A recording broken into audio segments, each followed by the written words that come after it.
Hi guys, now before I begin the video, I know it's been such a while, long wait for the big Helluva Boss topics, and please forgive me for that. It's mainly because the editing process really been a while because it's been such a busy thing, but unfortunately I have to go through my biggest enemy, that is distractions and procrastinations. And to top it all off, on December the 29th, I was sick, and I'm still to this day coughing and sick, and literally cannot raise my voice. Like, my pitch voice cannot be like my voice is like completely destroyed. And it's been weeks now, and I'm still not fully my voice isn't recovering fully 100%, which is why editing took such a long time. Plus, you may notice with LASM 2025, we just promoted with a very special new logo, Rocky Face. And by the time the Helluva Boss video is out, it features last year's logo, but I'm too lazy for it to be changed because all the editing was done by the time I got all the New Year stuff. And with this day being January the 5th, it's literally the 4-year anniversary of Club LASM, aka Lover of Animated Shows and Movies. So, again, forgive me for the long wait and for the laziness that is literally destroying me and my mentality. With that being said, I hope you enjoyed the video. This was really not the best one, honestly. So, yeah, enjoy.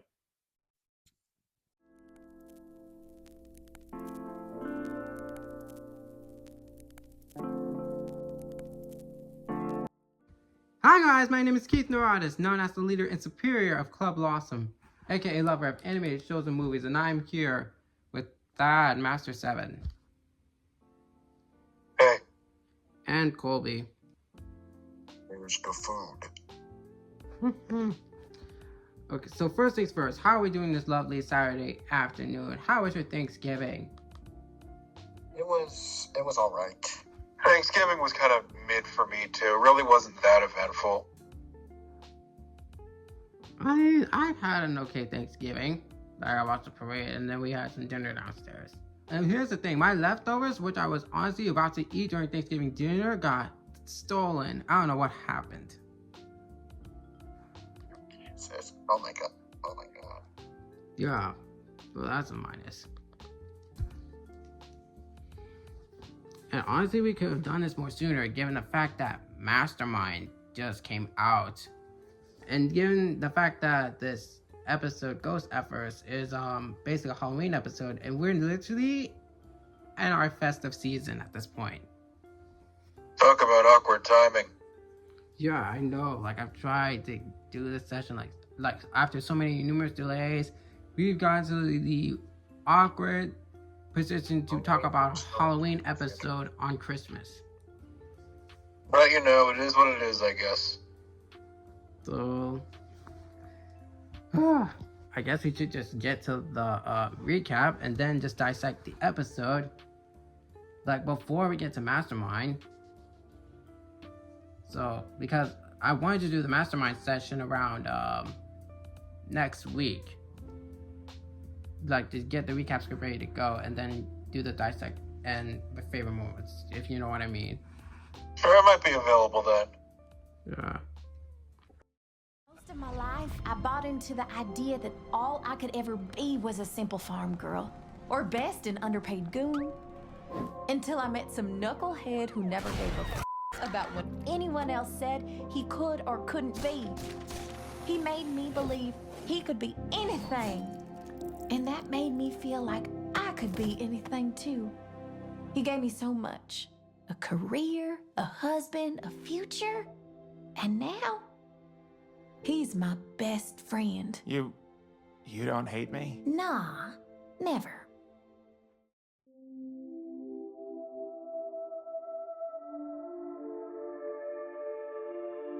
The episode begins with Millie getting coffee for the imp crew, only to come into the building on edge after Blitz's not breakup with Stolas. His unhealthy habits on wasting money on taxidermy owls, horse plates, and binge watching a Ghostbusters knockoff show has put his own imp business in jeopardy. A client named Rita has came into the office claiming that she was killed off by a ghost, which immediately intrigues Blitz to track it down. Millie joins in to the hunt, knowing that Blitz is using this ghost mission as a distraction, while Luna keeps an eye on a panicked Moxie as requested from his wife. In the hotel, the duo has been greeted by Rolando, how do you pronounce it? Because I know he's the hotel manager. All I know, they're both greeted by the hotel manager who wants the perpetrator be taken care of once and for all. This escalates into a wild goose chase, disturbing the guests. After they escape into the air vents, Millie snaps at Blitz for coping the knot breakup and causing the business to go bankrupt, even leaving him to do the dirty work himself. Blitz then gets into a traumatizing hallucinations of Millie when she nearly died, and his own mother who burns away in this absolute horror. Upon hearing this, Millie immediately rushes to Blitz's aid, only for him to have a meltdown, even claiming that he worsened the lives of those he encountered. Millie dismisses this and reminds her boss the time they first met and how much of a positive impact recruiting her to the imp business was for her. Millie's words of wisdom cheers Blitz up to continue the task head on. Rolando attacks the two after finding out that the culprit being the infested demon himself. On the battle, Rolando possessed Blitz into attacking Millie and to make him relive his most traumatic memories. Millie successfully managed to help Blitz break free from Rolando as he lands into the pool, and the boss delivering the final blow by throwing the vacuum into the hotel pool, electrocuting him for good. With the mission completed, Blitz and Millie have a heart-to-heart while back at the imp office. Moxie's epiphany was short-lived by Luna mentioning that he forgot to carry the two. Thankfully, when the poor guy is about to douse the office in flames, Luna quickly cools him down with a blanket, ice cream, and watching Ghostf at first. The musical! That was the episode. Jeez. And boy, it was dark. So right now, I'm not sure if I have a lot to say about this episode. I did like how Luna was willing to look after Moxie while Millie and Blitz were away. I think it could be a sign that Luna is starting to get along with Moxie and Millie. Exactly. Like, I really started to like how Ghostf is just now playing a bigger role for Millie at this point, because in my eyes, I think Ghostf did something that Unhappy Campers didn't, is like giving Millie an arc on this episode. Giving Millie some screen time in an actually good episode. I know, right, exactly. Granted, we did have that short with Millie and her sister, and that short was good, but it's nice to have it in like an actual episode. Like at first, like when I first watched it, like I was so scared of watching this episode because, like, I was so scared of how they're gonna handle Blitz's arc moving forward after our apology tour. But I think they handled Blitz's character arc very well in this one as well. Yeah, they do seem to be handling it pretty well. Yeah, it's because I realized it was just written by Brandon, and Brandon did write an interesting episode for Blitz's arc. Like, though it did start it the way I was predicting, how it would just go downhill for Blitz. Thankfully, he got back up, thanks to Millie. Given the fact that now, after watching Mastermind, I thought they were going to be escorted out of the building because of their bankruptcy, because watching the episode after the shorts, it's like, I was confused. How are they gone bankrupt after watching those 3 shorts? But then I realized, oh, thank goodness it was clarified that the episode happened before the 3 shorts. So I guess after that point, I think they seem to be doing okay. Not perfect, but in a better position. Yeah, like they nearly lost everything financially, but during the 3 shorts, they started to regain the financial stuff they lost because of Blitz. What was that? Oh, okay. Like, with this, what can you like? What is your favorite moment from the episode? Well, the chasing scene, where it ends up like a Scooby-Doo type chase scene. Like, given the fact that it was literally a Halloween episode, like, I knew something like that would happen. I knew something like that would happen. Especially the doors. I immediately knew the moment that they were trying to chase after what it could be a ghost, but realized that it was the hotel manager doing this killing spree around his guests on the hotel. It's like, oh. This is a great episode. We got to see the backstory. Oh yeah, I really did like the backstory of how I did.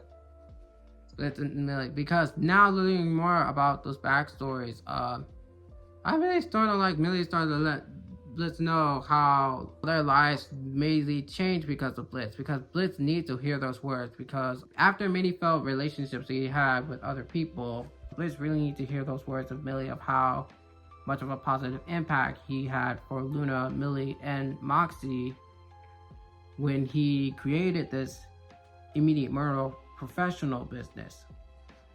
Exactly. Like, Blitz tends to believe that he just makes everyone's lives worse, but it's really not true exactly. He managed to meet 3 others and make their lives better somehow. Yeah, and like throughout, it's been like 2 seasons now, and we're starting to like those quadria. Despite their ups and downs, they still managed to be by Blitz's side throughout this entire, not just throughout business-wise, but like personal-wise, as like a whole family. It's like a newfound family between the quadrio. And I love the found family trope. Gosh, this is just like the hero of my favorite game, Vagabondia Chronicles. She's not wrong, by the way. It is a good trope. I knew it. It happened before with so many times with Amphibia, the Owl House, and I didn't even think with Helluva Boss, the found family trope with Helluva Boss, and I think it can most likely happen with Hazbin Hotel.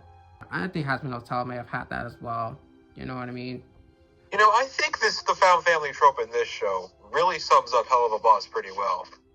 The show certainly isn't perfect. It has some problems and some bad moments in episodes, but at the end of the day, all the good moments really make up for it.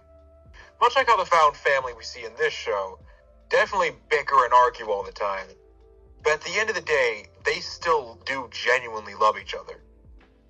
Yeah, it's like more likely a more relatable, like realistic, relatable type of found family trope. Like, they're not perfect, but at least they're perfect in their own way, if you know what I'm trying to get here. And that's what I'm starting to realize, that like Blitz needs to know how they make their impact perfect. I think it's because of Blitz that Millie and Moxie are together. Oh my gosh. I didn't even think about it because of the flashback. And this, I think when Millie first met Blitz, I think it's most likely before Moxie met Millie. Is it? Because I'm trying to figure out which character Blitz met in order. Like, which character Blitz met first, like, in order? Like, is it Luna first, then Moxie, then Millie? Yeah. I mean, obviously Millie last. Yeah, Millie's last, because I think throughout the entire seasons 2, I've started to notice that we had some flashbacks. Like, from the second episode, we saw how Blitz met Luna and how he adopted Luna.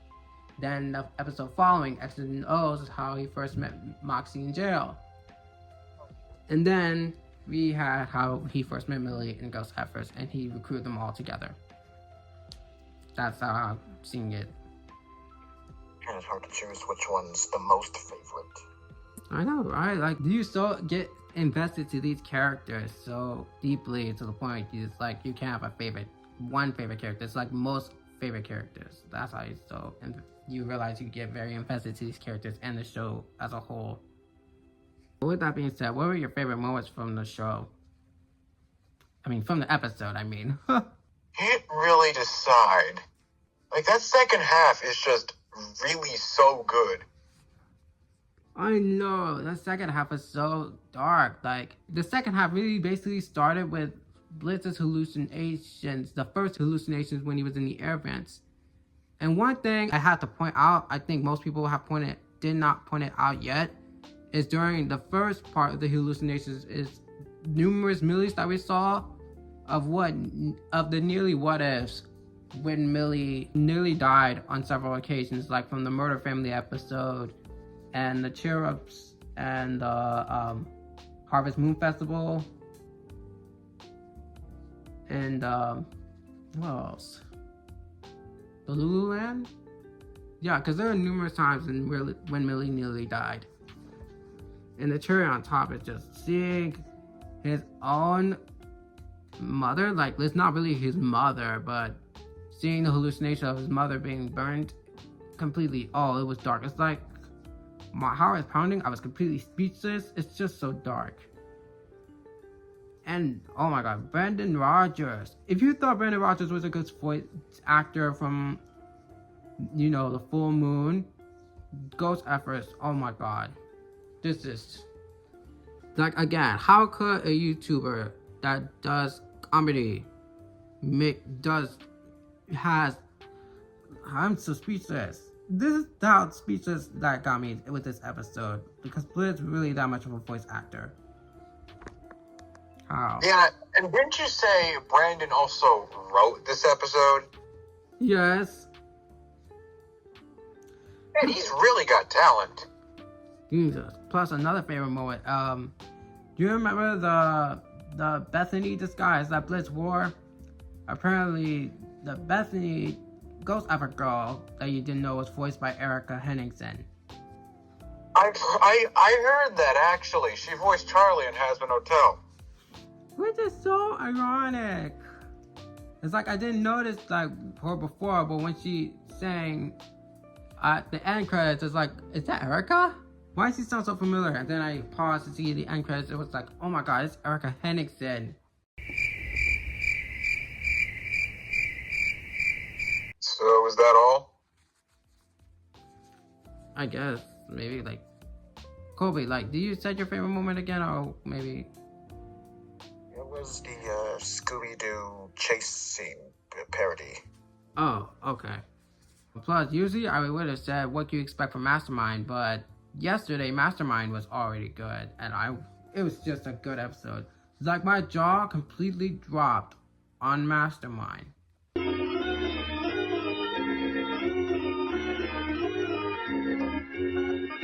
color. Like, yeah, it had its problems, but holy shit, what an episode. I know, right? Like, I tried to watch it the second time to try to, like, basically watch if I missed any little detail on this episode that I missed, but my goodness, I just couldn't bring myself to just to pause it, because it's so much for me to process on Mastermind. Like, it was crazy. But that's a whole different can of worms we'll talk about in another video. I know. We'll have to save it for another week. Hopefully, if I can bring everyone to come along to just for Mastermind, because my god, I wanted to talk about this episode. Like, it is that good. Yeah, we do apologize if this podcast wasn't the most eventful. I know. With that said, thank you guys for being in today's podcast. Why? I literally said tomorrow. It's like my mentality hasn't like been at the right place, because my god, like I said, I think it's most likely from Mastermind. I still can't get over about what happened with Mastermind. I really wanted to talk to everyone about it.